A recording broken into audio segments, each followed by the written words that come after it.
বিষম ত্বরণে চলন্ত একটি গাড়ি স্থির অবস্থান থেকে অর্থাৎ আদিবেগ শূন্য, তাহলে আদিবেগ আমরা ইউ দ্বারা প্রকাশ করি, ইউ সমান সমান 0 মিটার পার সেকেন্ড। স্থির অবস্থান থেকে যাত্রা শুরু করে 10 সেকেন্ডে, তাহলে সময় হচ্ছে আমাদের 10 সেকেন্ড, সময়কে আমরা টি দ্বারা প্রকাশ করি, টি সমান হলো 10 সেকেন্ড। তাহলে 10 সেকেন্ডে কত বেগ অর্জন করলো?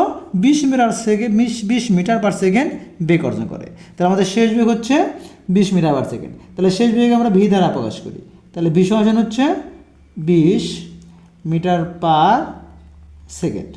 এখান থেকে আমরা ত্বরণ বের করবো, ত্বরণকে আমরা এ দ্বারা প্রকাশ করি, এ সমান ওয়াট। তাহলে আমরা জানি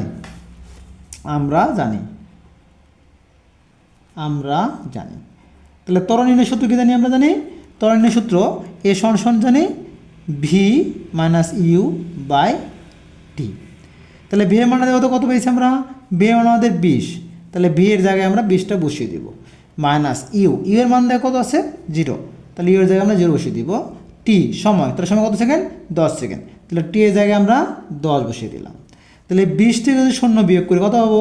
20 থেকে 0 বিয়োগ করলে 20ই হয়, আর নিচে আছে আমাদের 10। 20 কে 10 ভাগ করলে পাবো আমরা 20কে 10 ভাগ করলে আমরা পাবো 2। তাহলে ত্বরণ একক জানি মিটার পার সেকেন্ড স্কোয়ার। তাহলে ত্বরণ পেলাম 2 মিটার পার সেকেন্ড স্কোয়ার। এখন বলছে ষষ্ঠ সেকেন্ডে গাড়িটির অতিক্রান্ত দূরত্ব নির্ণয় করবো। তাহলে ষষ্ঠ সেকেন্ডে যদি গাড়ির অতিক্রান্ত দূরত্ব নির্ণয় করতে চাই, তাহলে আমাদের কী করা লাগবে? প্রথম 5 সেকেন্ডে অতিক্রান্ত দূরত্ব বের করা লাগবে, আবার আমাদের প্রথম 6 সেকেন্ডে অতিক্রান্ত দূরত্ব বের করা লাগবে। তারপরে আমরা এদের মধ্যে পার্থক্য বের করলে ষষ্ঠ সেকেন্ডে অতিক্রান্ত দূরত্ব পেয়ে যাব। সুতরাং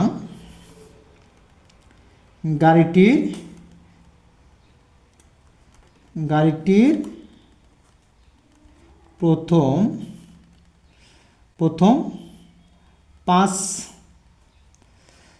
সেকেন্ডে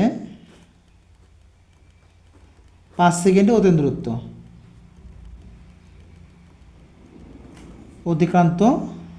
দূরত্ব, তাহলে আমরা এখানে S1 দিয়ে প্রকাশ করলাম দূরত্বকে।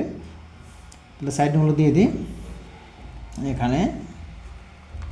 তাহলে আমাদের আদিবেগ কী হচ্ছে? আমাদের আদিবেগ 0, যেহেতু আমাদের স্থির অবস্থান থেকে যাত্রা শুরু করেছে, তো আদিবেগ হচ্ছে 0। আর কত সেকেন্ড বের করতেছি আমরা?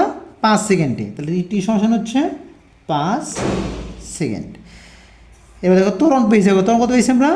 2 মিটার পার সেকেন্ড স্কোয়ার। তাহলে এই সমান হচ্ছে 2 মিটার পার সেকেন্ড স্কোয়ার।